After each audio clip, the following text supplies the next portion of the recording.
የትግራይ ጉዳይ የመጀመሪያው መንግስት ራሱ የህወሓት ጉዳይ ያለቀለትን ያበቃለትን ጉዳይ እንደገና መሬት አፈር ልሰው እንዲነሱ የሚያደርገው መንግስት ነው።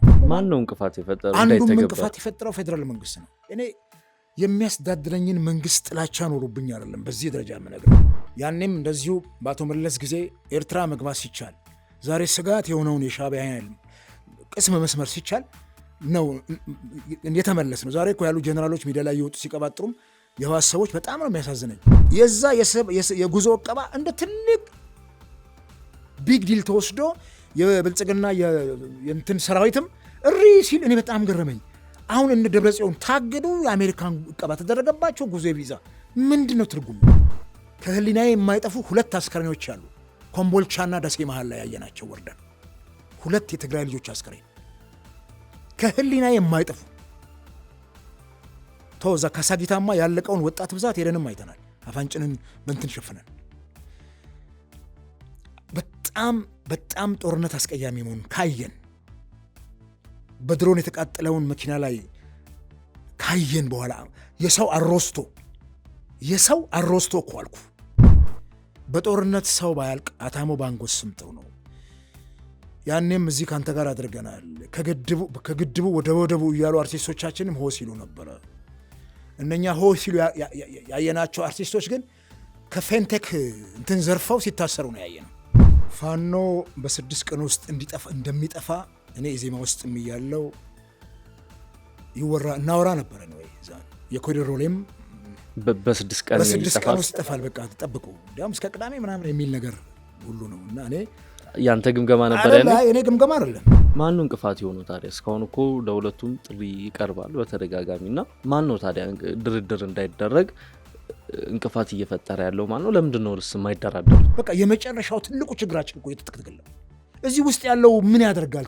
ተራ ትርምስ እኮ ነው። ይሄ የሚያጣለን የታሪክ ጉዳይ አለ። አዎ ምንም ጥርጥር የለው። ትልልቅ የታሪክ ጉዳይ፣ ትልልቅ የወሰን ጉዳዮች አሉ። 30-40 ዓመት የሚፍጅብን አገራዊ ምክክር ኮሚሽኑ እንደ ሌሎቹ ሀገራት ፌል ሳያደርግ ብቻ እንዲቀጥል መንግስት እጁን ቢያወጣበት ኖሮ እንደፈለገ ባያማስለው ይሄ መንግስት ጥሩ ችግራችንን የምንፈታበት ነበር። ጽምዶ ብለው የዛን ጊዜ ስም አይሰጠው እንጂ የናጡት ነካሾች ከዚህ ጋር ተባብረው ነው የሚልህ ኮሎኔል መንግስቱ። የዛን ጊዜ የናጡት ነካሽ ነበሩ የሚባሉት ሻዕቢያዎች ይኸውልህ ይዛመዱብሃል። ህወሓት በረሃ ገብታ መንግስት ለመሆን የበቃችው ጽምዶ ፈጥራ ነው ከኤርትራ ጋር ከሻዕቢያ ጋር። የሚገርም 6ኛው ሀገራዊ ምርጫን አሸንፈው መውጣታቸው አስደንጋጭ ነው ለመንግስት። እዛና ዶክተር አወቀ የተዋደረበት ኮሬ ምርጫ ክልል ኮሬ ዘይሴና ኦይዳ ምርጫ ክልል በትክክል ኢዜማ ያሸነፈባቸው ምርጫ ክልሎች ናቸው። ተወዳድረው አንገት ለአንገት ተናንቆ ብልጽግና ምሁራንን መድቦባቸው አሸንፈው ወጥቷል። እሱ ነው ለምርጫ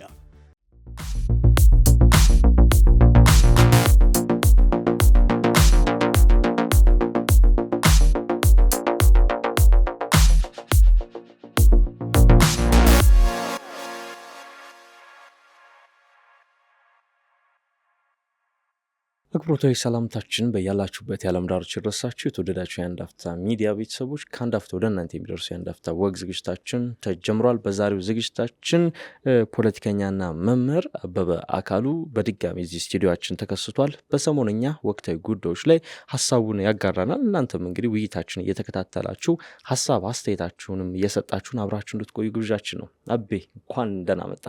እንኳን ደህና ቆያችሁ። በጣም አመሰግናለሁ። ያው እንግዲህ ሀሳቦችን በፈለግን ሰዓት ሁሌ ቀና ትብብር ስለምታደርግልን እጅግ አድርጌ አመሰግናለሁ። በርከት ያሉ ጉዳዮች እናነሳለን። በሰሜን ያለውን ፖለቲካ እንቃኛለን። በአማራ ክልል፣ በትግራይ እንደዚሁም ደግሞ ከቅርብ ጊዜ ወዲህ በመንግስትም በኩል በተደጋጋሚ እንደ ስጋትነት እየተጠቀሰ ያለ አንድ ጉዳይ አለ። ይኸውም የጽምዶ ስብስብ የተመለከተ ጉዳይ አለ። እርሱንም እናነሳለን። ከሰሞኑ ደግሞ የፋኖ ታጣቂዎችን እዛው ያሉበት ድረስ ሄዶ የማዳከምና የማጥፋት የሚል ዘመቻ በመከላከያ ሰራዊት በኩል መጀመሩን መከላከያ ሰራዊት በገጹ ላይ ከሰሞኑ አሰራጭቶ ነበር። እሱም በተመለከተ የምናነሳቸው ሀሳቦች ይኖራሉ። ድህረ ምርጫውን በተመለከተም እናነሳለን። ብልጽግና በርካቶች ሲጠብቁት የነበረው ነገር ቢሆንም ኦፊሻሊ ባለፈው ሳምንት ላይ እንግዲህ ማሸነፉ ተረጋግጧል። አንዳንድ ተቃዋሚ ፓርቲዎችም እንደተጠበቀው የፓርላማና የክልል ምክር ቤት ወንበሮችን አግኝተዋል። ከድህረ ምርጫው በኋላ የሀገሪቱ ፖለቲካ በምን መልኩ ሊጓዝ ይችላል የሚለውን በተመለከተ የምናነሳቸው ነጥቦች ይኖሩናል። አስቀድመን ግን ከትግራይ እንነሳ። በትግራይ እጅግ ትኩሳቱ እየጨመረ ይገኛል። በፌዴራል መንግስትና በህወሓት መካከል ያለው ውጥረት አሁን ላይ ህወሓት እንግዲህ የሞት የሚመስል አዋጅ በክልሉ አጽድቋል። አንድ ልክ ኤርትራ ውስጥ እንዳለ አይነት አስገዳጅ የውትድርና ህግ አውጥቷል።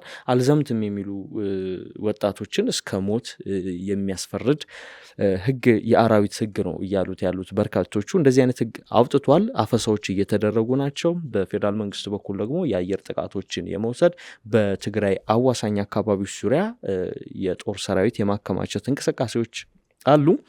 የአሜሪካው አምባሳደር እርቪን ማሲንጋም ወደ መቀሌ ይጓዛሉ ተብሎ ነበር። ነገር ግን በአንድ ባልተጠቀሰ ምክንያት ጉዟቸው እንደተሰረዘ ለጉዳዩ ቅርበት ያላቸው የመረጃ ምንጮች እየተናገሩ ነው። አቤ በትግራይ ፖለቲካ ውስጥ ያለውን ዴቨሎፕመንቶች፣ አዳዲስ ክስተቶች እንዴት እያያቸው ነው? አመሰግናለሁ። እንግዲህ በእኛ ሀገር ፖለቲካ ውስጥ በተለይ በዚህ ግማሽ ምዕተ ዓመት ውስጥ የደርግ ወታደራዊ አገዛዝ ከወደቀ በኋላ በነፍጥ ትግል ትልቁን የአንበሳውን ድርሻ የያዙት የትግራይ የህወሓት ሰዎች ናቸው። ከበረሃ ጀምሮ 17 ዓመት ታግለው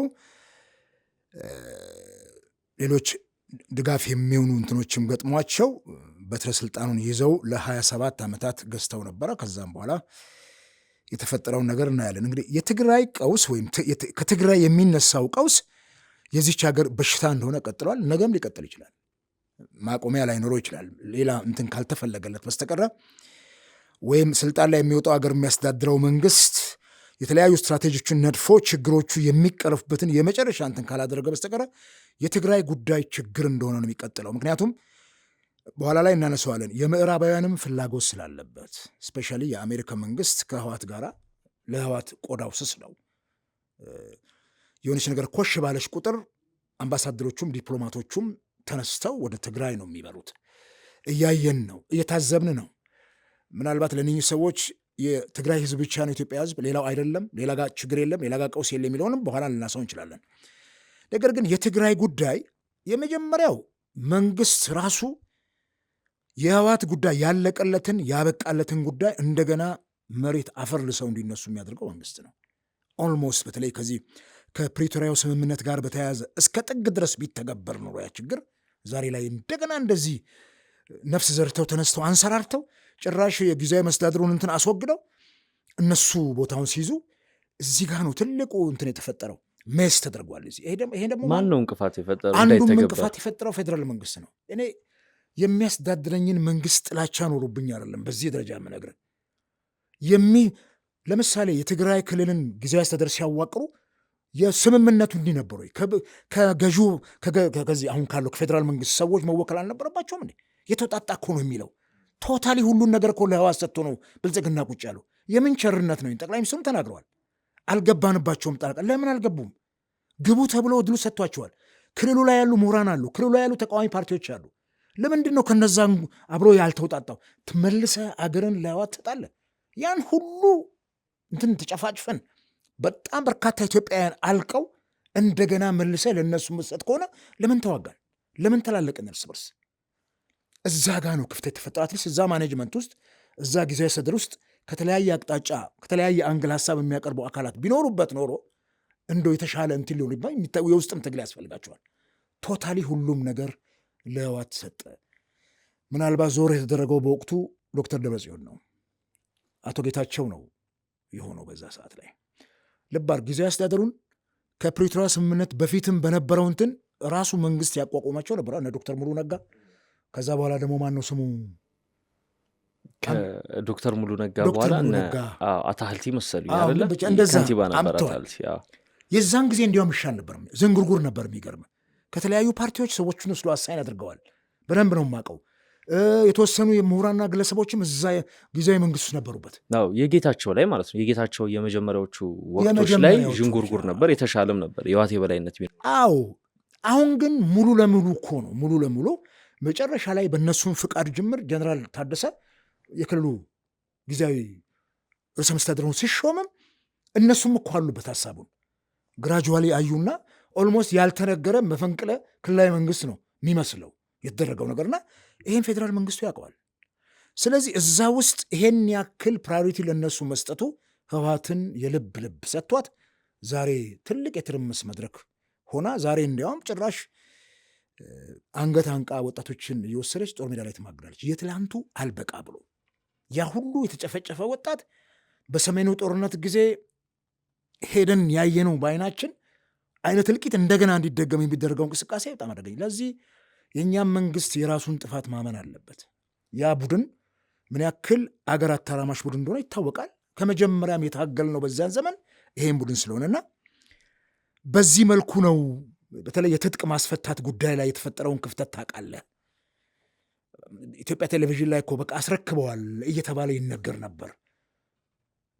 ከዛ በኋላ ግን አሁን መሬት ውስጥ የተቀበረ መሳሪያ ጭምር የቡድን መሳሪያ መድፍና ታንክ ሲወጣ ስታይ አየር መቃወሚያ አጃኢብ ነው የሚያሰኝ። ምክንያቱም ባለፉት ረጅም ዓመታት ከኤርትራ ጋር በነበረውም ጦርነት ተያይዞ የሰሜን እዝ እስከሚፈርስበት ድረስ ያለው ትጥቅ የአገሪቱ ትጥቅ አብዛኛው መሳሪያ እዛ ነው ያለው። ይሄንን ለክፉ ቀን ብለው አስቀምጠውታል። ገባ? ይሄንን እንኳን መቀበል ባልተቻለበት ሁኔታ አንድ ኃይል ደግሞ መሳሪያ ካለው የሰው ኃይል ምን ችግር አለ? ልክ አንቀህም እኮ አሁን እንደሚያደርጉት ታስገባለህ። ዋናው የትጥቅ ኃይል ካለ ሎጂስቲክሱ ካለ ምን ችግር አለ? የሚዋጋ ኃይል እኮ ሞልቷል አፍሪካ ውስጥ። ይሄንን ነው አሁን እየተጠቀሙ ያሉትና ወጣቱ እንኳን ጦርነት ማይፈልግ እንኳን ቢሆን እናያለን እኮ የትግራይ ወጣቶች እኮ አዲስ አበባን ወረውታል። አሁን በምድርም በምንም እንትን እያሉ በእግራቸውም በመኪናም ይመጣሉ። ይሄ ጥሩ አጋጣሚ ነበር ለዚህ መንግስት። ያ ወጣት ነው እምቢኝ ጦርነት አለ። ነገር ግን እዛ እነሱ ማኔጅመንት ላይ የተፈጠረው ክፍተት ዛሬ ህወሓት እንደገና አንሰራርታ እንድትነሳ አድርጓታልና መንግስታችንም የራሱን ድርሻ ቢወስድ ጥሩ ነው። ቅድም አንድ ያነሳው ነገር አለ። ከዚህ ከምዕራባውያን በተለይም ከአሜሪካ በትግራይ ክልል ካላት ፍላጎት አንጻር ከሰሞኑ ማሲንጋ መሄድ ያሉ ተብሎ ነበር። እኛ እንግዲህ እዚህ ስቱዲዮ እስካለንበት ሰዓት ድረስ የደረሰን መረጃ ጉዟቸው እንደተሰረዘ የሚገልጽ ነው። ነገር ግን አንዳንድ ሰዎች የአሜሪካ መንግስት በተደጋጋሚ በፊት ጀምሮ ከሌላው የኢትዮጵያ ክፍል በተለየ በትግራይ ያለ ውጥረት በተለየ ሁኔታ ያሳስበዋል የሚል ነገር ሲያነሱ ይደመጣል። በእርግጥ ይህ አይነት ክስና ውንጀላ እውነት ነው ብለህ ታምናለህ? እና ለምንስ ሆነ? በእኔም ትንሽ እንትን ምዕራባውያን ለህወሓት ቆዳቸው ስስ ነው እላለሁ። ምክንያቱም ባለፉት የጦርነቱ ወቅት ላይም የህወሓትን እንትን ለማዳን የሄዱበትን መንገድ አይተነዋል። ሪሊ ከምዕራባውያን ፍላጎት ውጭ ነው የእኛ መንግስት አንዳንዴ ሳይፈልግ ያቆማቸው የነበሩ መቀሌ መግባት እየተቻለ ለምን ተመለስን? ያኔም እንደዚሁ በአቶ መለስ ጊዜ ኤርትራ መግባት ሲቻል ዛሬ ስጋት የሆነውን የሻዕቢያ ኃይል ቅስም መስመር ሲቻል ነው የተመለስ ነው። ዛሬ እኮ ያሉ ጀነራሎች ሚዲያ ላይ እየወጡ ሲቀባጥሩም የህወሓት ሰዎች በጣም ነው የሚያሳዝነኝ። ያኔ እኮ ያን ጦርነት ጨርሰ ነው ቢሆን ኖሮ እንግዲህ ጦርነት ከጀመርክ መዋጋት ነው ያለብህ እስከ መጨረሻው ድረስ። የሆነ ቦታ ላይ አድርሰህ የምትመጣው ከሆነ እንደገና አቆጥጦ ይነሳል። ገባ? እንደገና እንደ አሜባ ተራብቶ ደግሞ ይነሳባል። ስለዚህ እስከ መጨረሻው ጥግ ሄደህ ግን ካሸነፍክ ካንበረከክ ሁለተኛ እንዳይነሳ ካደረግከው ሰላምን ታገኛለህ። ይሄ ነው እኮ በጣም ትልቁ ችግር የተፈጠረው በኤርትራም ጉዳይ ላይ። ያንም ኢትዮጵያን በወረችበት ሰዓት ኤርትራ እዛ ጥግ ድረስ ያ ሁሉ ሰራዊት አልቆ እዛ ጥግ ድረስ መሄድ ይቻል ነበር። እንግዲህ ጠቅላይ ሚኒስትሩ የዛን ጊዜም በጦርነት ተካፈሉ እንደሆነ እናውቃለን። ጠቅላይ ሚኒስትር አብይ ያኔም ይሄን ያውቁታል እሳቸውም። አሁንም መተን ከህወሓት ጋር ያለውን ጦርነት ያን ያክል እኛ ከአንዴም ሁለቴ በፓርቲ እንትን ግንባር ስለሄድን ነው ስላየን ነው ያለቀውን ወጣት ስላየን ነው የተገዳደለውን ኢትዮጵያዊ ስላየነው ነው የወደመውን ንብረት ስላየን ነው። አስከሬን በየሜዳው ላይ ተዝረክርኮ አሞራ አንጀቱን ሲጎተው አይተናል። ይሄ ምን ያክል ክፉ ጦርነት ነው ያለፍንበት። ለምን አንቋጨውም? ለምን አይቋጭም ነበር? የሚያስቸግረውን ኃይል የተዋጋውን ኃይል ከስፍራው በሰዓቱ ማንሳት ይቻል ነበር። ተመለሱ ቶታሊ እንዲያውም ለህወሓት ለቀቁ። ቅድም ያነሳነው ጊዜያዊ አስተዳደሩም በዚህ መልኩ ፈርሶ ዛሬ እንደገና ሌላ ታምቡር የተመታ ነው። አቶ ጌታቸውም እዚህ መጥተው ስለሚናገሩ አይደለም። የእሳቸውም እንትን አለ እዛት ክፍት አደረጉላቸው።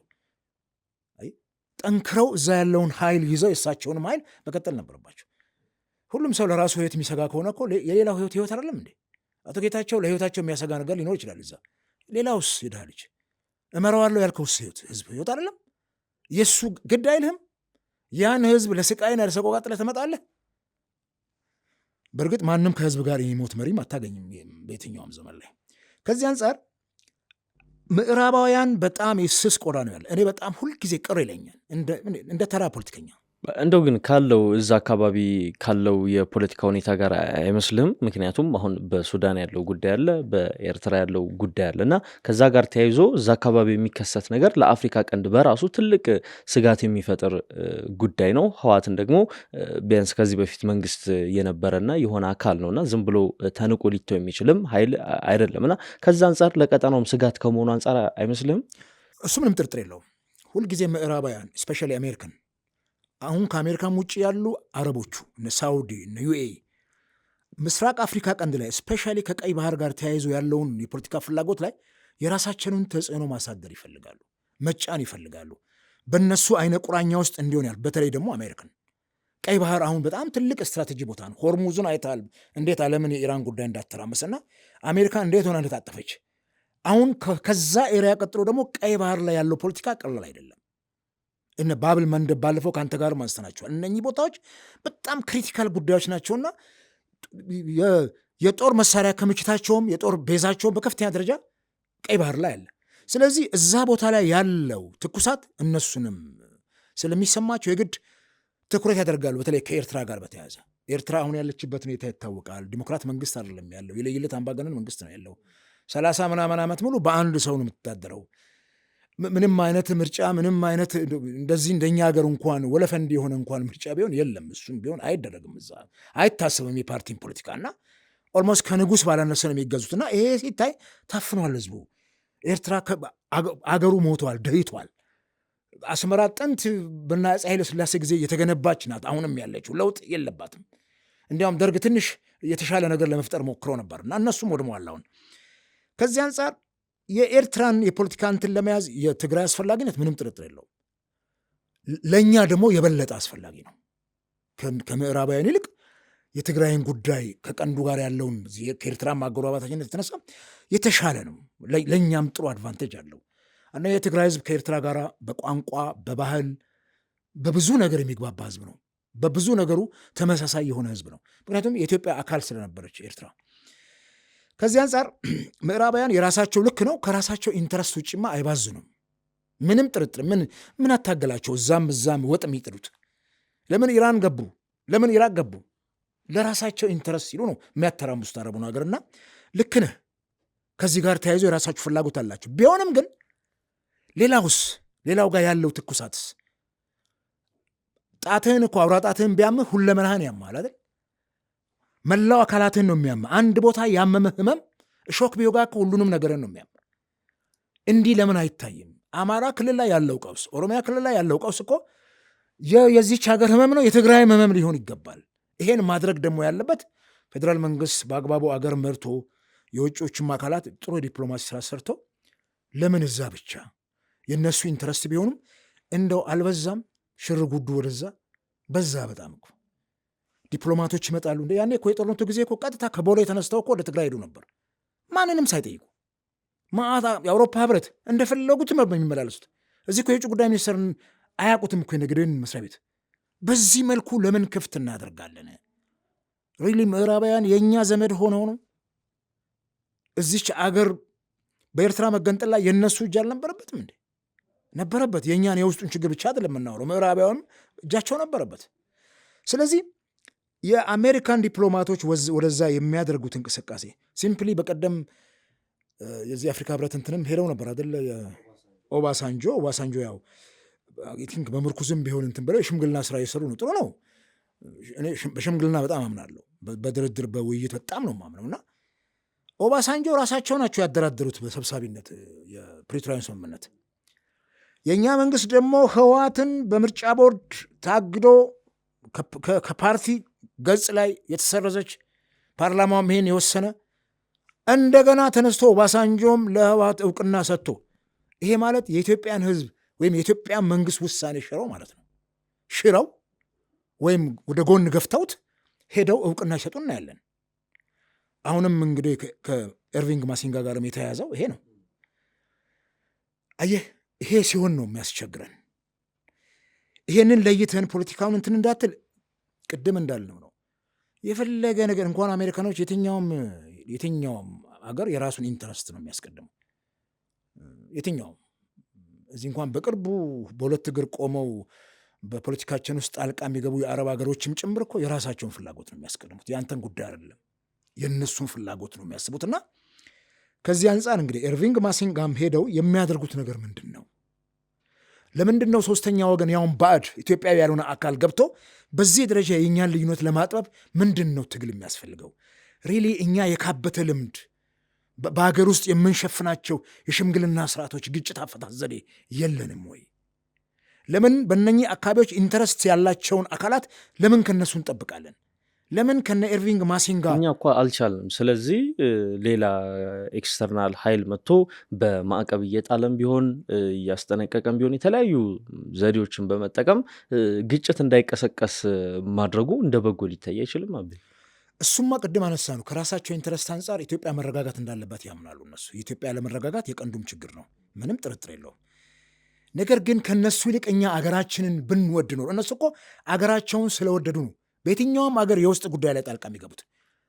አሜሪካን በዚህ አሜሪካን ፈርስት እያሉ እድሜዋን ሙሉ አሜሪካ የዓለም ሀያል ሀገር ሆና ልትኖር ስለሚፈልግ ይሄ ኢንተረስት ስላላቸው ነው። እድሜያቸው እንኳን ገፍቶ እኮ የሚቀጥለውን ትውልድ አሜሪካን በዚሁ እንትኗ እንድትቆይ ስለሚፈልጉ ነው። እኛ ስለምን አንፈልግም? ለምንድን ነው እዚህ የእኛን እንትን ለምን አናስከብርም? ይህ ናሽናል ኢንትረስቶቻችንን በደንብ አስቀምጠ ነው ለምን ይሄን አናደርግም? ለምን የነገዋን ኢትዮጵያ አናስብም? የዛሬውን ስልጣን ሳይሆን የኢትዮጵያ ሕዝብና አገር ከ4 ኪሎ ወንበር በላይ ከፓርላማ ወንበር በላይ እንደሆነች አድርገን ለምን እንደነሱ አናስብም? እኔ የጉዞ ማዕቀብ በመጣሉ የትግራይ ሰዎች ላይ ይመላለሳሉ እንደ አሜሪካን ነጋዴ አይደሉም እነሱ። እዛው ትግራይ ውስጥ ኢትዮጵያ ውስጥ ቁጭ ብለው እኮ ነው የዛ የጉዞ እቀባ እንደ ትልቅ ቢግ ዲል ተወስዶ የብልጽግና የእንትን ሰራዊትም እሪ ሲል እኔ በጣም ገረመኝ። አሁን እነ ደብረጽዮን ታገዱ፣ የአሜሪካን እቀባ ተደረገባቸው፣ ጉዞ ቪዛ። ምንድን ነው ትርጉሙ? እነሱ እኮ እዚሁ ሀገር ውስጥ ነው የሚጠብጡን። እዚህ እኮ ነው ያሉት። አሜሪካ ምን ሊያደርጉ ይሄዳሉ? እኔ ይሄ እንደ ትልቅ ድል መቆጠር የለም። ምናልባት ግን እንደ ትልቅ በዲፕሎማሲው ረገድ ጥሩ ነው፣ አንድ ጅማሬ ነው። ነገር ግን ይሄን ያክል አታሞ የሚያስደልቀን ነው ወይ?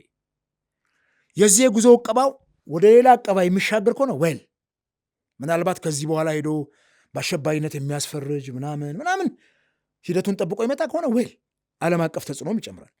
ከዛ ውጭ ግን ከዚህ የጉዞ እቀባ በላይ የኢትዮጵያ ፌዴራል መንግስት የሚያደርገው እቀባ እኮ አለ። ምንድን ነው ያንን ማድረግ ያልቻለው? ምንድን ነው ችግሩ? ለመሰለም አገር አንድ አድርገ በመምራት ሂደት ውስጥ የታየው ክፍተት የፈጠረብን ችግር ነው። ሁሉም ማየ በየፊናው ዘመናዊ ዘመነ መሳፍንትን እየፈጠረ ነው ያለው በአሁኑ ሰዓት። አትጠራጥረ፣ ይሄን ነው እያየን ያለ ነው። ዛኔ በምኒልክ ዘመን የነበረው ዘመነ መሳፍንት ኢትዮጵያ በብዙ እንትኖች በብዙ ንጉሶች በጠቅላይ ግዛት ንጉሶች የተከፋፈለችበት ዘመን ዛሬ ደግሞ ዘመናዊ ሆኖ መጥቷል። ነፍጥ የያዘ ሁሉ ያነገበ ሁሉም ጋር ራሱ ኮንትሮል አድርጎ የሚመራት አገር በየቦታው ተበጣጥቃ እናያለን። ይሄ ነው አደገኛው። ስለዚህ የዚችን አገር ጉዳይ እንትን ለማለት የግድ ይሄ የህወሓት ጉዳይ እና አሜሪካን ላይ ብቻ የምንጠለጠልበት ጉዳይ አይደለም። ምንድን ነው የምናደርገው? አሁን እንግዲህ የተደለቀ ያለው ጦርነት ነው አይደል? ከህወሓት ጋር ጦርነት አይቀርም። በእውነት ነው የምልህ እንደ ጦርነት አስቀያሚ ነገር እንደሌለ ያየሁት ከህወሓት ወራሪ ኃይል ጋር በተደረገው ጦርነት ነው። አስቀያሚ ከህሊናዬ የማይጠፉ 2 አስከሬኖች አሉ። ኮምቦልቻና ደሴ መሃል ላይ ያየናቸው ወርደን 2 የትግራይ ልጆች አስከሬን ከህሊናዬ የማይጠፉ ተወዛ ካሳጊታማ ያለቀውን ወጣት ብዛት ሄደንም አይተናል። አፋንጭንን በንትን ሸፍነን በጣም ጦርነት አስቀያሚ መሆኑን ካየን በድሮን የተቃጠለውን መኪና ላይ ካየን በኋላ የሰው አሮስቶ እኮ አልኩ። እሱን ስታይ ስጋ መብላት ይቀፋል። ይሄን አይተን እንደገና ወደ ጦርነት የምንመለስ ከሆነ ከባድ ነው። ነፍስ እንዲረክሶብናል ወይ? ከዚህ አንጻር ፌዴራል መንግስት መስራት የሚገባውን ከህወሓት ጋር ባለው ነገር መውሰድ የሚገባውን እርምጃ ከጦርነት መለስ ሌላ እርምጃ የለም። ማድረግ እኮ ይቻል ነበር። በጣም ብዙ ነገር ያበላሽ ነው። አሁን እንግዲህ ሁለቱም ወደ ጦርነት ጫፍ ቀርበዋል የሚሉ መረጃዎችን እያየን ነው። በሁለቱም በኩል የሚነገሩና የሚወጡ መግለጫዎችም ያንን የሚያንጸባርቁ ናቸው። ታዲያ ከጦርነት በመለስ የፌዴራል መንግስት ምን ማድረግ ነው ያለበት የሚለው ላይ ሀሳብ ብሰጥ ደስ ይለኛል። አሁን ከሰሞኑ አይታቸው ከሆነ ኢዜማ ያወጣው መግለጫ አለ፣ የኢዜማ ሊቀመንበር የተናገሩት አለ፣ አንድ ደግሞ የኢዜማ አመራር አቶ ግርማ ሰይፉ የተባሉ የሰጧቸው አስተያየቶች አሉ። እነሱ የፌዴራል መንግስቱ በቃ ከምርጫው በኋላ ትግራይን ዋና ትኩረቱ በማድረግ ህወሓት ላይ ያነጣጠረ ህግ ማስከበር እንዲወሰድ የሚል ምክር ሀሳብ ነው ያቀረበው እና በዛው ምስ ያያይዘ ከጦርነት በመለስ የፌዴራል መንግስት ምን ማድረግ አለበት እና ኢዜማስ ህግ ማስከበር የሚለውን አቋሙንስ እንዴት ታየዋለህ የሚለውን ነገር ነው። ብዙ አትውሰደኝ ወደ ድሮ ቤት። ጋዜጠኞች ግን ሚስ የምታደርጉት ነገር አለ። እናንተ አይደላችሁም ፓርቲውን መስራት የሚገባውን ነገር ስላልሰራ ነው። የኢዜማ ሊቀመንበርና የኢዜማ መሪ ይለያያሉ። አቶ ዮም መሳፍንት የኢዜማ መሪ ናቸው። ዶክተር ሙሉ ዓለም የኢዜማ ሊቀመንበር ነው። ኢዜማ የድርጅትና የመሪ ክንፍ አለው። ተደበላልቋል አሁን በህዝቡ ዘንድ። ይህን ክሊር ማድረግ ያለበት ኢዜማ፣ አለዚያ ተመልሰን ወደ ድሮ የፓርቲ ዘመናዊ ፓርቲ ነው ብለን የመሰረት ነውን ያበለሻሸዋልና ኢዜማ ውስጥ እኔ በነበርኩበት ሰዓት ከትግራይ ጦርነት ጋር በተያያዘ እዛ ነው የነበርኩትም በጦርነት ወቅት ወደ ግንባርም ከአንዴም 2-3 ጊዜ የተንቀሳቀስኩትም ኢዜማንም በመወከል ጭምር ነውና ዊኖስ በደንብ እናውቃለን። ህግ የማስከበር ጉዳይ መከበር እንዳለበት እናምናለን። ነገር ግን ከጦርነት መመለስ ህግ ማስከበርን የሚቻልበትን ሌላ ሜካኒዝም መፍጠር አይቻልም ወይ? ሲምፕሊ ለምንድን ነው በኢራን ጉዳይ አሜሪካን ያን ያክል ሀብት ያን ያክል ህይወት ሉዝ አድርጋ እንደገና ወደ ድርድር የመጡት? የትኛውም ጦርነት የሚቋጨው በድርድር ነው። እዚህ ልክ እንደዚህ ባለ ጠረጴዛ ኦቫል ጠረጴዛ ነው የሚቋጨው የትኛውም ጦርነት። የዓለማችንም ጦርነቶች በዚህ ነው። ከህወሓት ጋርም እኮ የተደረገው ያ እልቂት በፕሪቶሪያ ስምምነት በኦቫል ጠረጴዛ ላይ እኮ ነው ድርድር ተደርጎ እኮ የተቋጨው። በፍጹም የትኛውም ጦርነት እኮ አልኩ። ይሄው እኮ አሁን የት ነው ስዊዝ ነው በቀደም ሲደራደረው የነበሩት እና ጉዳዩን ልባት ያገኙለት እና አሜሪካና ኢራን እንዲህ ነው። አየህ በድርድር ነው የሚቋጨው። በድርድር ለሚቋጭ እንትን ለምን ይሄን ሁሉ የሀገር ሀብት ለምን ህይወት ታባክ ለምን ይሄን ያክል ዜጋ ያልቃል? ለምን ይጨፈጨባል? ይሄን ሲታሰብ ያኛውም አካል የመንግስትም አካል ሁለቱም ለአገር ማሰብ መቻል አለባቸው። እኛ እኮ ብዙ ጊዜ እኔም ስናገር መንግስት ላይ ጫና የምናደርገው አባወራ ስለሆነ ነው። መንግስታችን አባወራችን ነው። ምንም ይሁን ምንም ምርጫው ምን አይነትም ምርጫ ይሁን በ5 ዓመት አንድ ጊዜ ስልጣን ላይ ይዣለሁ ተመርጬ ያለ መንግስት ለ5 ዓመት የኢትዮጵያ ባል ነው እኮ እሱ ነው የሚለው የሚያስተዳድር እሱ ነው። ትዳር ነው መንግስት ከህዝቡ ጋር የገባው የትዳር ውል ነው። ስለዚህ በዚህ ውስጥ ሁለቱም አካላት የየራሳቸውን ድርሻ መውጣት አለባቸው። ምንድን ነው የህወሓት ሰዎችስ ከኢትዮጵያ የተገነጠለች ኤርትራን ትግራይ ማየት ይፈልጋሉ? በምን ርዕሰ ጉዳይ? የትኛው ወሰን ተካለው? የትኛው ጥያቄ ተመልሶ? የትኛው ኢኮኖሚ አቅም ኖሮ? እንኳን ተበጣጥሰን አንድ ላይ መሆንን እኮ አልቻልንም። ይኸው ትግራይ እኮ ከድህነት አልወጣችም 30 ዓመት ሙሉ። ይሄንን ሁለቱም አካላት ከዛ ውጭኛ መንግስትን የምንወቅሰው እኔ በግሌ በተለይ በእኔ ተራ እውቀት ወደ ጦርነት ማሰብ ተገቢ አይደለም። ተነስና ሂድና ምታለን፣ በአስቸኳይ እርምጃ ይወሰድ። ማን ነው የሚያልቀው? የማን ሀገር ሀብት ነው የሚያልቀው? በማን ህይወት ነው እሱ አንተ የምትዋጋው? እስቲ ንገረኝ። ቀላል እኮ ነው እዚህ ቁጭ ብሎ ጦርነት ማወጅ። ክላሽ ይዞ ግን ጫካ መግባት በጣም ቀላል ነገር አይደለም ለመዋጋት። አየህ ራስን በየደቂቃው ሞት ከጎን ነው የሚሄደው። ከጎን ትወድቃለህ። እያየን አይደለም እንዲህ አማራ ክልል ላይ ባለው፣ ኦሮሚያ ክልል ላይ ባለው፣ ሌሎች ክልሎችም ባለው የትጥቅ ትግል ውስጥ እያየን እኮ ነው የሚወድቀውን ሰው። ማን ነው የሚወድቅልህ አንተ እንዴ? ማን ነው? ዝም ብለህ አስበው። አንተ ወጣት ነህ፣ እኔ እንኳን እድሜ ገፍቻለሁ። ዝም ብለህ ተነስና ሂድና ውደቅ ቢሉህ ትወድቃለህ እንዴ? አንተም እኮ የነገን ህይወት ተስፋ ታደርጋለህ። ነገ ብኖር ይሄን ባደርግ ብለህ እኮ ታልማለህ። ብማር፣ ትዳር ቢይዝ ይሄን ባደርግ ትላለህ እኮ። ከዚህ ከጦርነት የመጨረሻው አማራጭ ሊሆን ይችላል፣ ምንም ጥርጥር የለውም። በአገር ህልውና ላይ ምናምን ከመጣ የመጨረሻ አማራጭ ልታደርገው ትችላለህ፣ የመጨረሻ ነገር። ግን አሁንም የሰላም በር መዘጋት የለበትም። እስከ መጨረሻው እንጥፍጣፊ ድረስ መሞከር ነው። ያስቸግራለሁ። ያው ምናልባት በኋላ እናነሳ ይሆናል። የህወሓት ሰዎች አያርፉም። የጠላቴ ጠላት ወዳጄ ነው በሚል ከተለያዩ አካላት ጋር ትላንትና ትግራይ ወሮ ህዝቤን ይህን ያክል አደረገው። ወሮ ብቻ ሳይሆን በፌዴራል መንግስት ግብዣም በጦርነት ወቅት ኤርትራውያን ገብተዋል። ወታደሮች በጣም ብዙ ጉስቁልናና ስቃይ እንዳደረሱ ትግራይ ውስጥ ይታወቃል። ዛሬ ግን ከነኛ ወገኖች ቆሙ። አየህ ማን ነው የተጎዳው? የወደቀው የትግራይ ልጅ፣ የተጎዱት የትግራይ ሴቶች፣ የተደፈሩት መዓት ነገር የተደረገው ህዝብ፣ የተዘረፈው የትግራይ ህዝብ ሀብት፣ እሱ ነው የተጎዳው።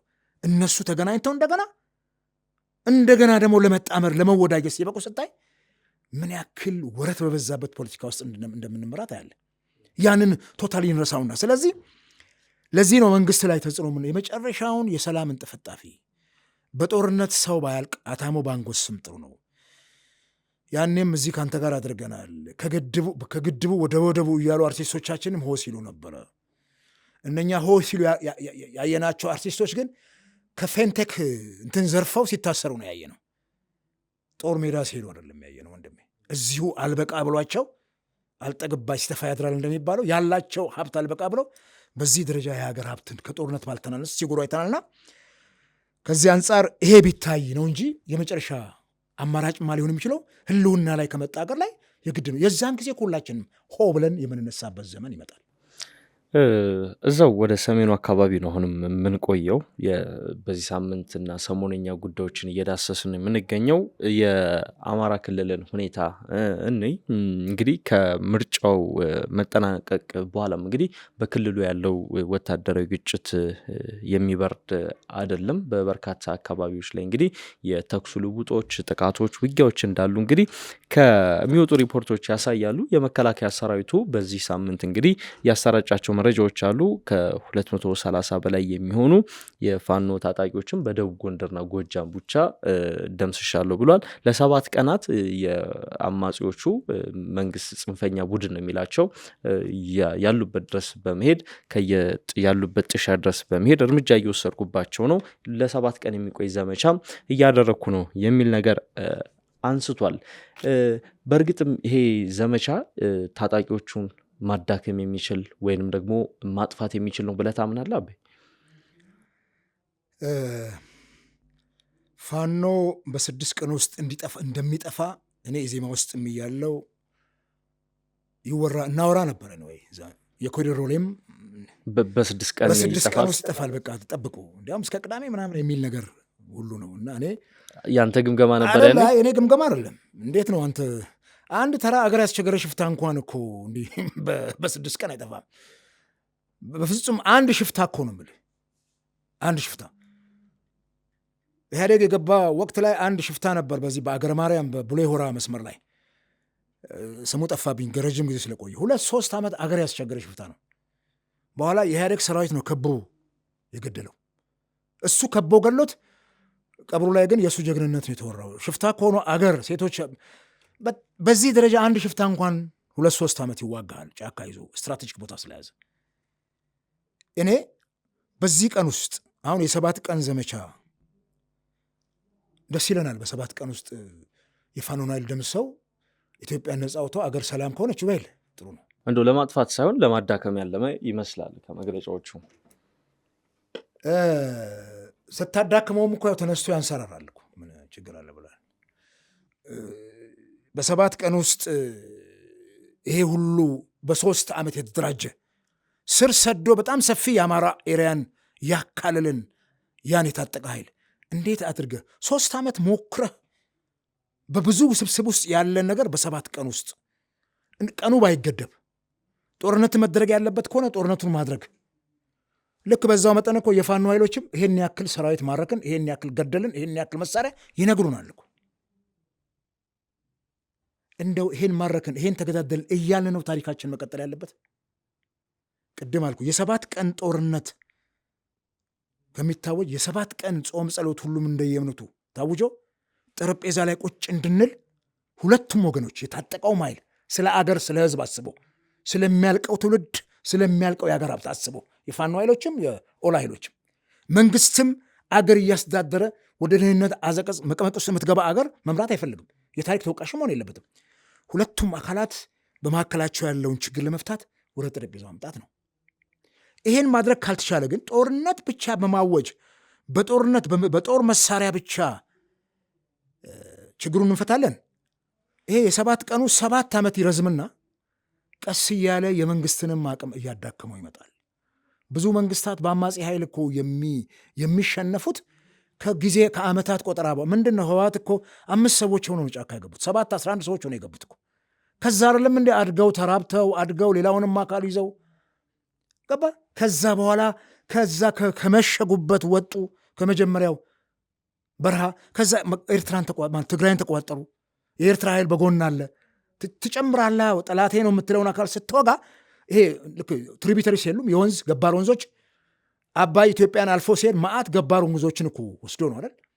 በጣም ብዙ ገባር ግልገል በለስ እናት በለስ እዚህ ወለጋ ላይ ያለው የእንትን ወንዝ እነኚህ እነ ጀማ ወንዝ ተቀላቅለው ነው እነኚህ ትልቅ ፓወር ፈጥሮ ናይልን በኋላ ላይ ከነጭ አባይ ጋር ተቀላቅለው ሎንገስት ሪቨር እንደ ወርድ የምንለውን ናይልን እንኳን የሚመሰረተው ይህን ገባር አድርጎ ነው። ከመንገድ ላይ ያገኛቸውን ጠላቶች ሁሉ የጠላት ወዳጅ ነው እየሰበሰበ ይመጣል። በዚህ መልኩ ነው 17 ዓመት የትጥቅ ትግል አድርገው ማን ነው ደርግን የጣሉት። ደርግም የዛን ጊዜ እንዲሁ ይንቃቸው ነበር። ብዙ ሚዲያ ላይ ነሰዋለሁ። ጥሏቸው ያልፍ ነበር። ሻዕቢያን ለመውጋት ሲሄድ ህወሓትን በንቀት ነበር የሚያልፈት። እዛ ቦታ ላይ ግን ገንግነው ወጥተው አቅም ፈጥረው ከዛ መካከል ወጥተው ህብረተሰቡን ይዘው መንግስትን ገለበጡ ወይም በጦርነት አሸነፉ። እንዲህ ነው የሚሆነው። ንቀህ የምትተው አይደለም አማጺ ኃይል። ይሄንን በ7 ቀን ብለህ ንቀህ እንትን ብትለው ትዝብት ላይ ነው። ብዙ እኮ የ7 ቀን የ2 ወር የ30 ቀን ብዙ ታውጇል እኮ ብዙ ነው መከላከያው። እኛ ሁሉም ነገር ሰላም ሆኖ እፎይ ብንል እንጥላለን እንዴ? እስቲ ንገረኝ። ሰዎች በትራንስፖርት ከዚህ ጎንደር ሄደው ይመጡ እፎይ አይሉም እንዴ? በየሜዳው ላይ የሚቀረው ቤተሰብ እየታገተ ግድ አይለንም እንዴ? ማን ይጠላል? እኔ ተወልጄ ወዳደኩበት ጉጂ ቤተሰቦቼ ወዳሉበት ኤሪያ ላይ ዘርማንዘር ወዳሉበት ኤሪያ ላይ እንደ ልቤ ብሄድ ቅር ይለኛል። ድሮ እኮ እኛ ሜዳ ላይ ነበር የምናድረው። መኪናም ሲበላሽ ወፍ እንኳን አይጮህብም። ይኸውልህ ይሄ በዚህ አይደለም ከጦርነት ባሻገር ያለውንም አሁን ደግሜ እነግርሃለሁ፣ የመጨረሻውን የሰላም በር እንጥፍጣፊ መጠቀም ተገቢ ነው። ማን ነው እንቅፋት የሆነው ታዲያ? እስካሁን እኮ ለሁለቱም ጥሪ ይቀርባል በተደጋጋሚ እና ማን ነው ታዲያ ድርድር እንዳይደረግ እንቅፋት እየፈጠረ ያለው ማን ነው? ለምንድን ነው እርስ የማይደራደሩት? ሁለቱም የሚጠየቁበት የራሳቸው ደካማ ነገር አላቸው። የታጠቀው ኃይል ለምን ጫካ ገባ? መቼም ዝም ብሎ የሰው ልጅ ጫካ አይገባ። ዝም ብሎ ዝንጀሮ እንኳን በአቅሙ ይዘላል ከገደል፣ ወተት ይሸፍታል እንኳን ሰው ሲበደል ይባላል። ይሄ አዝማሪ እንትን ነው። ወተት ይሸፍታል ይባላል። ድሮ ስንንጣው ቤት ታልቦ በእንስራ ስንንጣው በሳር ነበር ቼክ የሚደረገው ቅቤ መያዙ አለመያዙ። ሸፈተ ይባላል አኩርፎ ወደ እንትን ሲመጣና ወተትም የሚሸፍተው ሲናጥ ነው፣ ስታንገላታው ነው። ምንድን ነው እነኚህ ሰዎች ለምን በረሃ ወረዱ ብሎ ነው የወረዱት? ጥጋብ ነው ያወረዳቸው። ይሄንን ከስር መሰረቱ ማየት ነው። ይሄንን ደግሞ እኛም ከዚህ ቀደም የታገልንበት ነው። ሌሎችም ዛሬ ስልጣን ላይ ያሉ ጫካ ገብተው ታግለው የመጡ አሉ በርካቶች። በዚህ ዶክተር አብይ ወደ ስልጣን ከመጡ በኋላም ሄደው እሳቸው በሽምግልናም በምንም በእንትንም አድርገው በምህረትም በምናምን እንዲመጡ የተደረጉ አካላትም ገብተው አገር ላይ ስልጣን ላይ አሉ። አሁን ደግሞ በእነሱ ቦታ ሌላ ተተካ። እነሱም አኩርፈው እንደገና እየወጡ እናያለን። እና ከዚህ ቪሲየስ ሰርኩል ለመውጣት ሁለቱም አካላት የየራሳቸውን ድክመት ማየት ነው። መንግስትም ቁጭ ብሎ እነኛም አካላት የሚዋጉት አንድ ኢትዮጵያ ውስጥ ላለ ማህበረሰብ ነው። መንግስትም እየተዋጋው ነው፣ እያጠፋው ነው፣ እየገደልኩ ነው የሚለው ኢትዮጵያውያንን ነው የሚያጠፋው። የምንጠፋፋው እኛ ኢትዮጵያውያንን። ከዚህ መጠፋፋት አዙሪት ለመውጣት መንግስት የእንትንን በር ክፍት ያደርገው። ከኦላ ጋር ተሞከረ እኮ ኦሮሞ ሊበሬሽን ታንዛኒያ ድረስ ሄዶ ማንም ሰው እኮ አያውቀውም ኢትዮጵያ ውስጥ። ኢቭን ከውጤቱ እንኳን ፌል ማድረግ በኋላ ምንም አላለም መንግስታችን። ምን አለ በጸሎት አግዙን ከእነኛ ካረጋል ልንደራደር ነው ቢለው መሸነፍ ነው ይሄ? ምን አገር ለመምራት እኮ ሲባል ሰላም ለማስፈን ሲባል ነው። አንድ መንግስትስ እንዴት እሳት በወረደበት ጦርነት ውስጥ አገር ተረጋግቶ ይመራል? እዚህ ጋር አለማው ስትል እዚህ ጋር እየወደመብህ ከመጣ ምን ትርጉሙ? ውሃ መልስ ውሃ ቅዳ ነው የሚሆነውና ከዚህ አንጻር ሁለቱም የታጠቀውም ኃይል ስለ አገር ነው። እዛ ጫካ የገቡት ወጣቶች የነገ ተስፋ አላቸው። ተምረው አገር የሚገነቡ የገቡትን ስናይ መሐንዲሶች፣ ኢንጂነሮች ዝም ብሎ ተራም እንትን ብቻ እኮ አይደለም። እነኚህ እኮ በጣም ብዙ ከጦርነት መለስ አገርን የሚገነቡበት ሙያ አላቸው። የነገውም የትምህርት ቤት ተማሪ ጥሎ የሚሄደው ነገ ተስፋ አለው። የዚች ሀገር እነሱ ናቸው ይችን ሀገር የሚረከቡት። ይሄን ማድረግ የሚያስችልበትን ሲቹዌሽን የበለጠ ደግሞ መንግስት ነው መክፈት ያለበት። አላየም? የትራምፕ መንግስት ሆይ ብሎ ፎክሮ መሳሪያውን መዘዘ፣ መሪዎቻቸውን ገደለ፣ ምን አለ። ነገር ግን እንዲህ በዋዛ አልነበረም ኢራንን ማንበርከክ የቻለው። በኋላ ላይ ጥፋልና ደግሞ ትራምፕ እንዴት አድርጎ ወደ ሽምግልና ነገሮችን እንዳመጣ አይታል። አየ ታክቲካል ሆኖ የኢትዮጵያ መንግስት በምን በኩል ብገባ ነው እነኝህን ሰዎች ሪሊ ኢርቪንግ ዋላስ ኢርቪንግ ማሲንጋ ተነስተው ትግራይ የሚሄዱት እነ ኦባሳንጆ ችግሩን ለመፍታት ከሆነ በጣም ደስ የሚለን ይፍቱ፣ ከዛ ጋር ያለውን ችግር ይፍቱና ሁለቱን አካላት ያስማሙ። በቃ በጣም ነው ደስ የሚለን። ከዚህ በኋላ የትግራይ ህዝብ እንዲያልቅ አንፈልግም፣ ችግር ውስጥ እንዲዘፈቅ አንፈልግም። ገባ? ዞኖቹ ሲጣሉ የሚጎዳው ሳሩ ነው። ምን ይሆናሉ? እንደ ደብረ ጽዮን አሜሪካን እንዳይሄዱ ቢከለከሉ ምን ችግር አለባቸው? ሀብታም እኮ ናቸው እነሱ። አሜሪካን ቢሄዱ ባይሄዱ የእነሱ ጉዳይ አይደለም። አካባቢያቸውን አሜሪካን አድርገው የራሳቸውን ቤታቸውን፣ ኑሯቸውን ይኖራሉ። ስለዚህ ይሄንን ለማድረግ ሁለቱም ወገኖች ኃላፊነት አለባቸው። ሁለቱም፣ የታጠቀውም ኃይል መንግስትም። ቅድም እንደነገርኩ ግን ጥላቻ ስላለብን አይደለም መንግስትን። መንግስት ወደ ሰፊ ሆኖ ነገሮችን ያያቸው፣ ግልጽነት ይኖር ድርድሩም ላይ። እኛም እኮ ግልጽነት ካለ የትኛው ወገን ነው እሱ እምቢ ያለው? እምቢተኛው ማን ነው? ፋኖ ነው? ኦነግ ሸኔ ነው? ሌላው አካል ነው ወይስ ኢትዮጵያ መንግስት ነው? ለመፍረድም እኮ ይመቻል። ይህም እኮ ጥሩ የፕሮፓጋንዳ ኮንትን ነው። እምቢ ያሉን እምቢ ብሏቸው ነው። እምቢ ካሉማ በሏቸው እኮ ይላል ህዝብ። ይሄን ማድረግ እንኳን ለምንድን ነው እሱ ያልተቻለውና በዚህ መልኩ እንግዲህ አናነሳው። ምናልባት አገራዊ ምክክር ኮሚሽኑ ከምን ይጀምራል ብዬ ነበር። 8ቱን አጀንዳዎች አይታል። የመጀመሪያው ትልቁ አጀንዳ በእኔ ተራ እውቀት የሙያውን ባለቤት አለው ለ3 10 ዓመታት ማስተማርና ማንበብ ቀላል አይደለም። ዛሬም አነባለሁ፣ ዛሬም ማስተምራለሁ።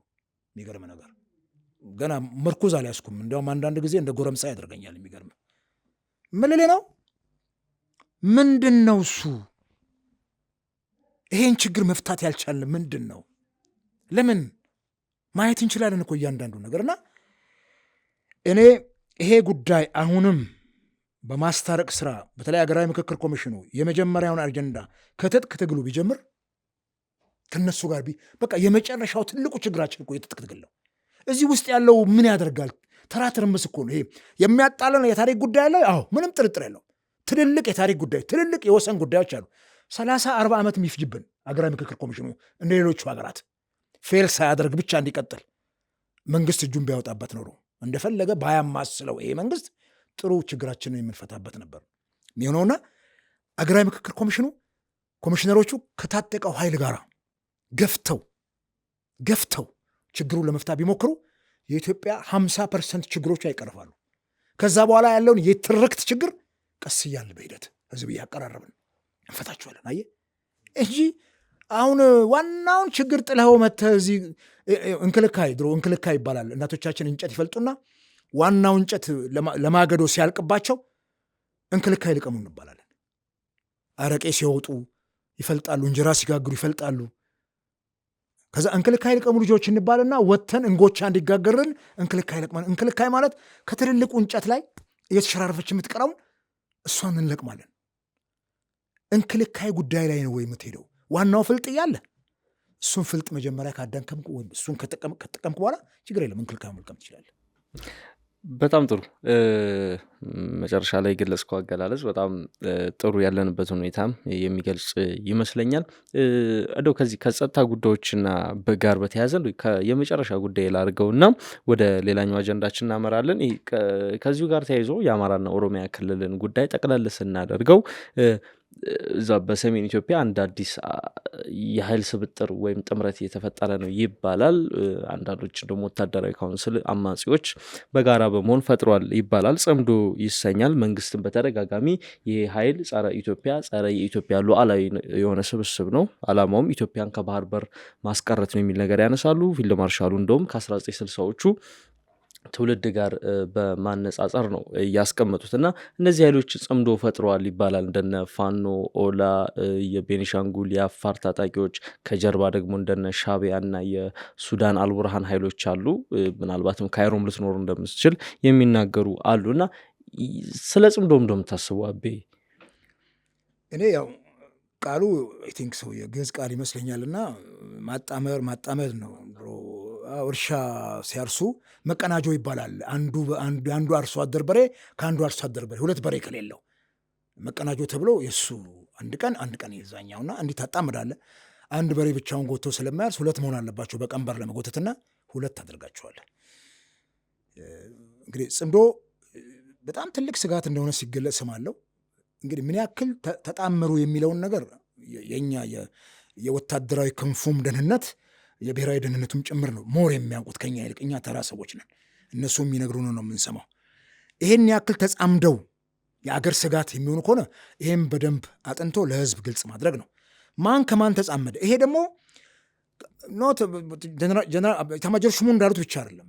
ፊልድ ማርሻሉ ባለፉት ዘመናትም ጭምር ኢትዮጵያውያን የውስጥ ችግራችን የውጭውንም ጠላት ይጋብዝና በጋራ አብረው ነው መንግስት ነው። ይሄ ነው የተፈጠረው እኮ። የትላንት ጉዳይ አይደለም እኮ፣ የቆየ ጉዳይ ነው። ህወሓት ወደ ስልጣን ስትመጣም ወታደራዊ ደረጃ አሸንፋ በጽምዶ ነው የመጡት። ምን እንትና ጽምዶ ብለው የዛን ጊዜ ስም አይሰጠው እንጂ የናጡት ነካሾች ከዚህ ጋር ተባብረው ነው የሚልህ ኮሎኔል መንግስቱ። የዛን ጊዜ የናጡት ነካሽ ነበሩ የሚባሉት ሻዕቢያዎች። ይኸውልህ ይዛመዱብሃል። ህወሓት በረሃ ገብታ መንግስት ለመሆን የበቃችው ጽምዶ ፈጥራ ነው ከኤርትራ ጋር ከሻዕቢያ ጋር በጋራ ወቅተው ነው መንግስት። ሌሎቹም ኃይሎች ነበሩ፣ ኦነግ ነበር። ምን ጥርጥር አለው? ትላንትም እኮ ይሄ መንግስት ወደ ስልጣን እስኪመጣ ድረስ የዶክተር አብይ መንግስት ኦነግም አርበኞች ግንቦት 7ን በረሃ ነበርኩ የትጥቅ ግል አንግቦ ከማጋር ነው ከኤርትራ ጋር ከማጋር ነው ከግብፅ ጋር። ይህን እኮ ልንጉሻሽ አይገባም። ትላንትና እነኚህም በረሃ የወረዱ አካላት ይሄ ስርዓት በሰላማዊ መንገድ ሊወርድ አይችልም ብለው ትጥቅ አንስተው ገቡ በረሃ። የራሳቸው ትብዛም ትንሽ አስተዋጽኦ አድርጓል። ምንም ጥርጥር የለውም። ሌላው እንኳን የፍርሃት ድባብ መንግስት ላይ መልቀቅ ቀላል አይደለም እኮ ገባ። ይሄንን ዛሬም ያለው ነገር ሲያደርገው ሊገርማ አይገባም። ደግሞ መጠበቅ አለበት፣ የሚጠበቅ ጉዳይ ነው። አሁንም በተራው ይሄ ጥዋ ይገጥመዋላ ብልጽግናን። ልክ የኢህአዴግ ዘመን ተቃዋሚዎች ኤርትራ በረሃ እንደገቡ ይሄም መንግስት የራሱን የአካሄድ ስርዓትና የዲሞክራሲ እንትኑ ምህዳሩ የማያሰፋ ከሆነ ይሄ ይገጥመዋል። የዲሞክራሲ ምህዳሩ ጠበበብኝ የሚል ተጎዳ የሚል አካል እንዲያውም በብሔር የምትወቀጥ አገር ያኔ እንኳን የብሔር ጉዳይ ስላልነበረ ሰው ጫካ በገባበት ዘመን ላይ ኢትዮጵያዊነት ስሜቱም ስላለው ነው። አሁን እኮ የብሔር ጉዳይ አለ። እያንዳንዱ ሰው የኔ ብሔር ተጎዳ ብሎብህ በረሃ ይወርዳል። ምን ታደርገዋለህ? አልተጎዳም ካልከው ተጎዳብኝ የሚለውን ማህበረሰብ ክሰህ እምባውን አብሰህ የሚፈልገውን ፍላጎቱን እንደ ሀገሪቱ አቅም መጠን እኩል አስተዳድረ ማሳየት ነው እንጂ ኖ ያንተ ምንም አልሆነም ዝም ብለህ ጠግበህ ነው ጫካ የገባው አትለው። አንዳንድ የፖለቲካ ሰዎች የሚሉ ሲሉን ሰው ነውር ነው በጣም። ምክንያት እኮ አላቸው። ሰው ያለ ምክንያት በረሃ ሄዶ ይሞታል። ሰው ያለ ምክንያት ወጣትነቱን ለማይረባ የእርስ በርስ ጦርነት ይማግዳል። እንዴት ነው? ይሄንን ምንድን ነው ችግሩ የሚለውን ነገር በደንብ አስተውሎ ችግሩን በጠረጴዛ ዙሪያ ለመፍታት መሄድ ነው። ጽምዶ ከባድ ነው። እንዲህ የተጣመሩ የሚወጡ ከሆነ ከባድ ነው። ለያይተህ ከፋፍለህ የምትመታውን አካል ኃይል ፈጥሮ አንድ ላይ ሲመጣብህ አሁን የኢትዮጵያ የፖለቲካ ፓርቲዎች በዚህ ሀገራዊ አሁን በተደረገው 7ኛው ሀገራዊ ምርጫ ምንም ይሁን ምርጫው ልክ ጽምዶ ፈጥረው እነሱንም ጽምዶን በላቸው እንደ ጠላት አንፈርጆም። ይሄ ቃሉ የመዝገበ ቃላት ቃል ነው፣ የግዕዝ ቃል ነውና ምንም ችግር የለበትም። ጽምዶ ፈጥረው በሰላማዊ ትግል ቢመጡ መንግስትን እኮ የተወሰነ ፐርሰንት ሊገዳደሩት ይችሉ ነበር በተናጠል ከሚደረገው ትግል። መቼም አንድ ወታደር አሰልፈ ጦር ሜዳ ላይ አታሸንፍም። ወይም አንድ ድሮን ብቻ አሸንፍ ወይም ታንክ ብቻ ወይም መድፍ ብቻ። የመሳሪያዎቹ ስብስብ የወታደሩ ህብረት ነው እኮ እንድታሸንፍ የሚያደርግ። ይሄም ቢፈጥሩ ኖሮ መንግስትን በደንብ አድርገው ሊገዳደሩ ይችሉ ነበር፣ አድማሳቸውን የሚያስፉ ነበር። የኢትዮጵያ ህዝብ ደግሞ ተቃዋሚዎች ተደራጁ፣ አንድ ላይ ተሰባሰቡ ብሎ ልክ እንደ ቅንጅት ዘመን 97 ህብረት እንደነበረበት ዘመን 97 ትልቅ ፓወር ፈጥረው መውጣት ይችላሉ። ዘሴም ቱዛት። ስለዚህ ጽምዶ ሲፈጥሩ ይሄን ማወቅ አለበት መንግስትም። ስጋት ይሆናል። አዎ ስጋት ይሆናል። የስጋቱን መጠን ግን መንግስት ነው የሚያውቀው፣ የሚሊተሪ ሴኩሪቲ ነው የሚያውቀው። እኛ ከምናነባው ከምንሰማው፣ ይህንንም ደግሞ ኢትዮጵያ መንግስት በደንብ አድርገው አይነግረንም ሚዲያዎቹ በፍጹም። የእኛ ሚዲያዎች ደግሞ ትልቁ ችግራቸው እሱ ተደራሽ ለመሆን ወደ ህዝቡ ለመሄድ ይሄን መንገድ ተገቢ ነው የሚሆነውና ስጋቱ በዚህ የሚቀጥል ከሆነ ከባድ ነው። ምክንያቱም ቀንዱ ላይ አሁን ኢትዮጵያ ምን ያክል ጠላት አላት? እንዴት ነው ቀንዱ ላይ ተከበበችው? ኢትዮጵያ ቀና እንዳትል እኮ የሚፈልጉ አካላት አሉ። ግብፅ ለዝንተ ዓለም ኢትዮጵያ የምትባል ሀገር ከምድረ ገጽ ብትጠፋ ደስ ይላታል። ልታያትም እንድትኖርም አትፈቅድም። ግብፅ ትልቅ ተገዳዳሪ አለችን። ርቃም አይደለም ያለችው፣ አፍንጫችን ስር ናት። አሁን ደግሞ የተፈጠረ ያለው የቀንዱ ፖለቲካ ነው። የሱዳን ችግር የኛ ችግር ነው። የሶማሌ ችግር የኛ ችግር ነው። ይሄንን ቁጭ ብለህ ስታየው ከነኚህ ኃይሎች ጋር እነኚህም ኃይሎች እጃቸውን አስገብተው ሎጂስቲክስ የሚያቀርቡ ከሆነ በጣም አደገኛ ነው። ለመንግስትም ስልጣን አደገኛ ነው። ለአገር ህልውናም አደገኛ ነው። ለሉዓላዊነታችንም በጣም አደገኛ ነው። ምክንያቱም በጣም ብዙ ዝምታዎች ነበሯ። ኤርትራ ገብታ መታ የኢትዮጵያን መሬት ይዛ ቁጭ ብለናል እኮ በትግራይ በኩል ዝም ብለናል። ሱዳን መታ እኮ በጎንደር በኩል ያን ሁሉ መሬት ይዛ ዝም ብለናል። አየህ፣ ከራ ባንቀብኔ ይላል ኦሮሞ። ከራ ባንቀብኔ ማለት ባለቤት የሌለው ንብረት ማለት ነው። ማንም ነው የሚወስደው። አየህ፣ የማህበር አህያ የሚባላል ሁሉም ከሜዳ ላይ እየያዘ የሚጭንበት። እንደዛ ነው የምንሆነው። ስለዚህ ለድንበራችን ለሉዓላዊ ግዛታችን ዘብ መቆም የምንችል ከሆነ ሌላውን የውጭ ጠላትም ጭምር መጋደር እንችላለን። አንዳንዴ እነኛ አካላት መጥተው ድንበራችንን አልፎ መጥተው የሚይዙትን ቦታ የራሳቸውም አድርገው ስለሚያዩት ይሄ ጽምዶ ስጋት አለው ወይ? አዎ ስጋት ነው የሚሆነው። እንግዲህ መንግስት በምን አይነት ታክቲክ ይዞን እንደሚያልፍ አናውቅም። ግን ሁልጊዜ የጦርነት አታሞ መደለቅ አያዋጣም በፍጹም። በሰው ህይወት ዋጋ ተከፍሎበት ስልጣን ማጽናት በጣም ከባድ ነገር ነው። በጦርነት የሚመጣ መንግስትም አንፈልግም እኛ። እኔ በበኩሌ በግሌ በጦርነት የሚመጣ መንግስት ጦረኛ ነው የሚሆነው። በአመፅ የሚመጣ መንግስት ያለ አመፅ አይወርድም። ለዚህ ነው ሰላማዊ ትግልን የምናቀነቅነው። ከዚህ አንጻር ይሄ ቢሆን ጥሩ ነው። ጽምዶ ስጋት እንዳለ እንደሚሆን ምንም ጥርጥር የለውም። መንግስት እንግዲህ መጠኑን ሲነግረን የዛን ጊዜ አክሴፕት እናደርገዋለን። በጣም ጥሩ አመሰግናለሁ አቤ። ጊዜያችንም እየሄደ ስለሆነ የመጨረሻውን ጉዳይ እናንሳ፣ አጠር አድርገን እንመልከተው። እኔ እናንተ እንግዲህ በተደጋጋሚ ባለፉት ወራት እዚህ ስቱዲዮ መታ አንተም ስንወያይ የምርጫውን ጉዳይ ስናነሳ ነበረ። ሂደቶቹን በተመለከተ በርካታ ዝግጅቶችን ነው እየሰራኑ። ከዚህ በተጨማሪ ምርጫው ከተጠናቀቀ ከቀናት በኋላም ተገናኝተን አንዳንድ ጉዳዮችን አንስተን ነበር። የምርጫ ፖለቲካን በተመለከተ ምርጫው ምን እንደሚመስል። አሁን ደግሞ ምርጫ ቦርድ ኦፊሻሊ ብልጽግና እንዳሸነፈ ነግሮናል። በእርግጥ የሚጠበቅ ቢሆንም ግን በህጉ መሰረት ምርጫ ቦርድ ኦፊሻል እስኪያደርግ መጠበቅ ግድ ስለሚለን የብልጽግናን አሸናፊነት እንግዲህ አሁን ስለተነገረን በርካታ የቤት ስራዎች እንዳሉበት እንግዲህ ይነገራል። ብልጽግና ለሚቀጥሉት 5 ዓመታት ጠቅላይ ሚኒስቴሩም ባለፈው ሳምንት ባደረጉት ንግግር ክረምቱን ራሳችንን በማጥራትና ውስጣችንን በማጽዳት የተሻለ ስራ ለመስራት እንንቀሳቀሳለን ብለዋል።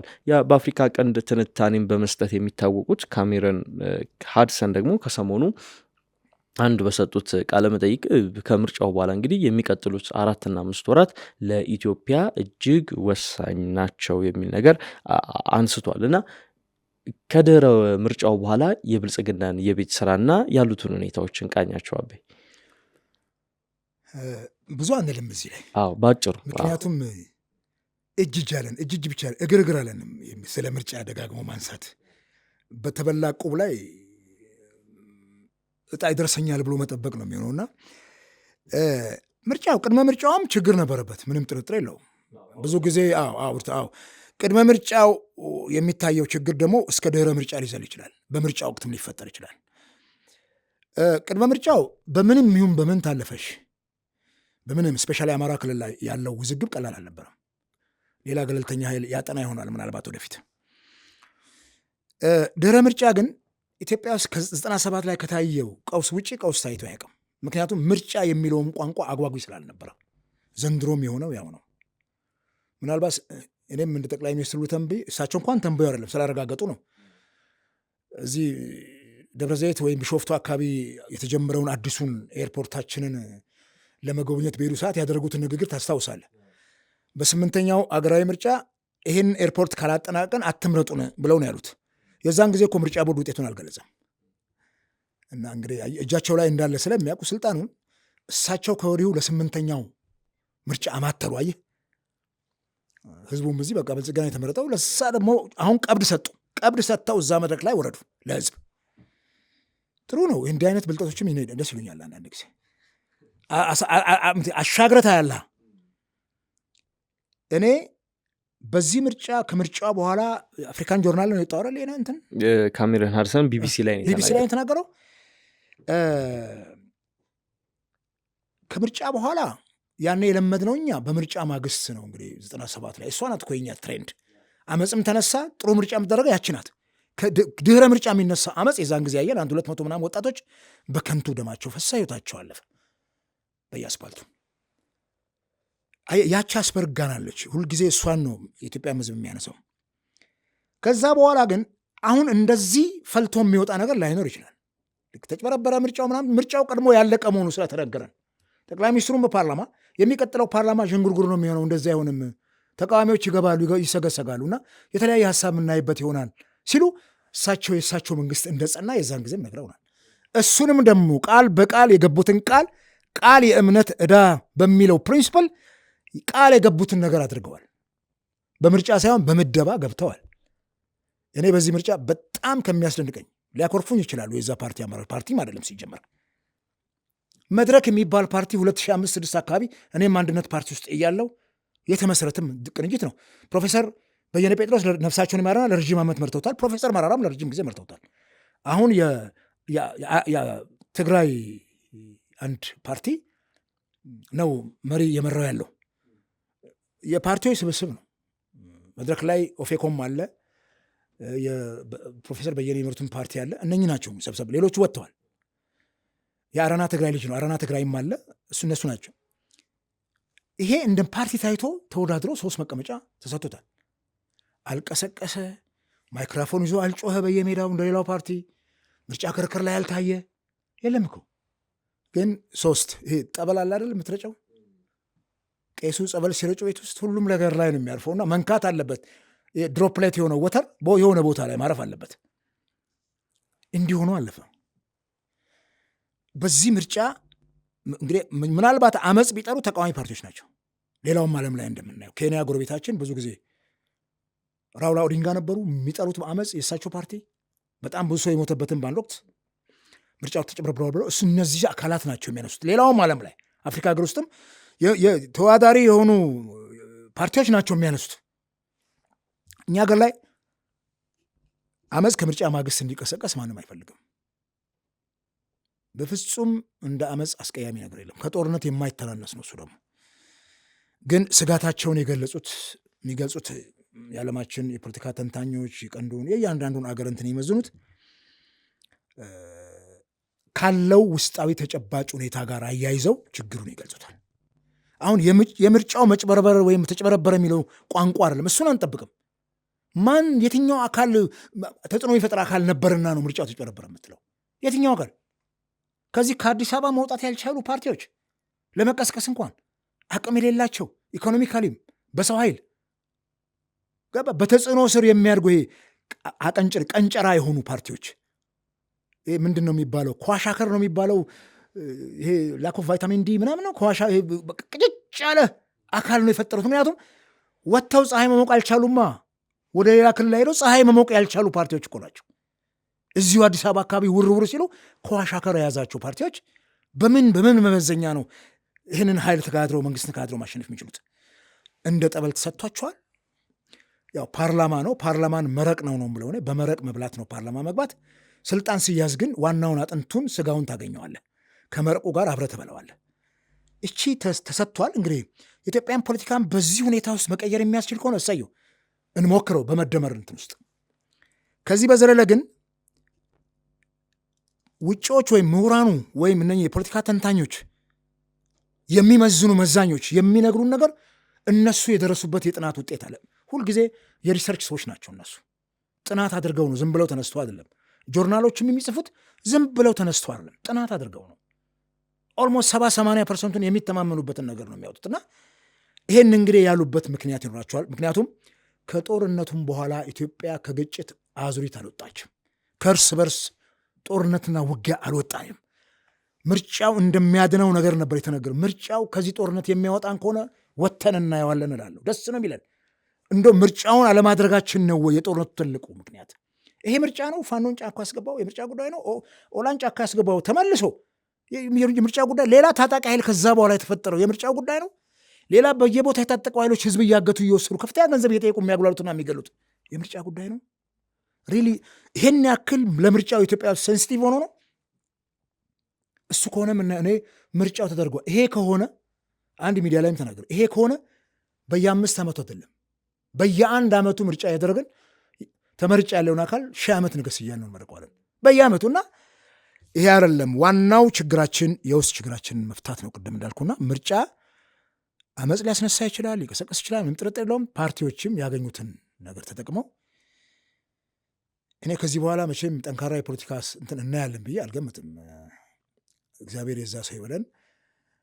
እንግዲህ እድሜ መቼም ይህን በዚህ ቀን እሞታለሁ አይባልም፣ ወይም ላልኖር ብንኖርም እግዚአብሔር ፈቅዶ ብንኖርና ብናየው የሚቀጥለው ምርጫ ምን ይመስላል፣ አገርም ትኑር እኛ ምንኖር ምን ይመስላል የሚለውን ነገር ወደፊት ማየት እንችላለን። በዚህ ምርጫውን በዚህ ብንቋጨው ደስ ይለኛል። በጣም ጥሩ። አዎ አቢ፣ በዚህ ብንቋጨው የተሻለ ነው። ምናልባትም የፓርቲ ፖለቲካ ላይ በተመለከተ እንግዲህ ከዚሁ ጋር ግን አያይዤ አንድ ነገር መናገር ፈልጋለሁ። ውስጤ ትንሽ አዝኗል ሰሞኑን። በምርጫ ማግስት ደቡብ ኢትዮጵያ ክልል ጋሞ ዞን የዛይሴ የሚባል ብሔረሰብ አለ። ከአርባ ምንጭ 26 ኪሎ ሜትር ላይ ወደ ኮንሶ ስትሄድ 6ኛው አገራዊ ምርጫ ላይ ኢዜማ እዛ ነው ያሸንፈው። ተደጋግመን ሄደናል። የወቅቱ የፓርቲው መሪም ፕሮፌሰር ብርሃኑ በአካባቢው ተገኝተው ህዝቡ ኢዜማ እንዲመርጥ ቀስቅሰዋል። ዘይሴ የዛን ጊዜ አልታሰበም። አዲስ አበባ ላይ ያሰብናቸው እነ አንዱዓለም አራጌ እነ ፕሮፌሰር ብርሃኑ ሳይመረጡ ዘይሴ ላይ ግን ኢዜማን መረጡ። ጉድ ነው የተባለው። የኢትዮጵያ ብሔር ብሔረሰብ አንድ አካል ነው። ከ80 ምናምን ብሔረሰቦች አንዱ ነው ዘይሴ። የራሱ ባህል፣ እምነት፣ ወግ በደንብ ያለው በማጋ በሚሰኙ የሽማግሌ እንትኖች የሚመራ ባህላዊ በደንብ ነው። የዛም ማህበረሰብ ባህሉ ወጉን አውቀዋለሁ። በጣም የማደንቀው የትግል ህዝብ ነው ያ ህዝብ። የሚገርም 6ኛው ሀገራዊ ምርጫን አሸንፈው መውጣታቸው አስደንጋጭ ነው ለመንግስት። እዛና ዶክተር አወቀ የተዋደረበት ኮሬ ምርጫ ክልል ኮሬ፣ ዘይሴና ኦይዳ ምርጫ ክልል በትክክል ኢዜማ ያሸንፈባቸው ምርጫ ክልሎች ናቸው። ተወዳድረው አንገት ለአንገት ተናንቆ ብልጽግና ምሁራንን መድቦባቸው አሸንፈው ወጥተዋል። እሱ ነው ምርጫ ማሸነፍ በዛ ደረጃ ከአዲስ አበባ 600 ኪሎ ሜትር ላይ 700 ኪሎ ሜትር ላይ እና የዘይሴ ህዝብ ደግሞ እንደገና የተከበሩ አቶ አብርሃም አሞሼን በመምረጣቸው ምክንያት አሁን እዚህ እስከምንገባ ድረስ ይደውሉኝ ነበር። በጣም አዜ ፋሚሊ ነው የማያቸው ያን ብሔረሰብ። ነገር ግን ሰሞኑን ከፍተኛ ጭፍጨፋ ነው የገጠማቸው። ለምን ኢዜማን መረጣችሁ? መቼም ኢዜማን ወክዬ መጮህ ባልችልም የሰውን ልጅ ወክዬ ግን ጮኋለሁ። ሰብአዊነትን ወክዬ ግን ጮኋለሁ። በዚህ ደረጃ ዜጎችን መግደል፣ በዚህ ደረጃ ሐራስ አድርጎ አሁን በቆሎና ማሽላ የሚሰበሰብበት ሰዓት ላይ ህዝቡ ተሰዷል ከአካባቢው። ማሽላውን ወፍ እየበላው ነው፣ አካባቢው ላይ ዝንጀሮ አለ፣ በቆሎ እየበላ ሲነግሩኝ መሰብሰብ ነበረባቸው። ሙዛቸው የተበላሸ ነው። ከፍተኛ የሙዝ ምርት ከዛ ኤሪያ ነው የሚወጣው። ከብቶች ማሰማራት አልቻሉም። አየህ፣ ምርጫው እኮ አልፏል። እነኚህ በጣም በጣት የሚቆጠሩ ቦታዎች ስለተሸነፈ ብልጽግና የሚፈጠር ነገር አለ። ይሄን ግን የሚያደርገው ሴንትራል ገቨርንመንት አውቆት አይደለም። ክልል ላይ ያሉት መንግስታትም ትንንሽ ነገስታት ናቸው።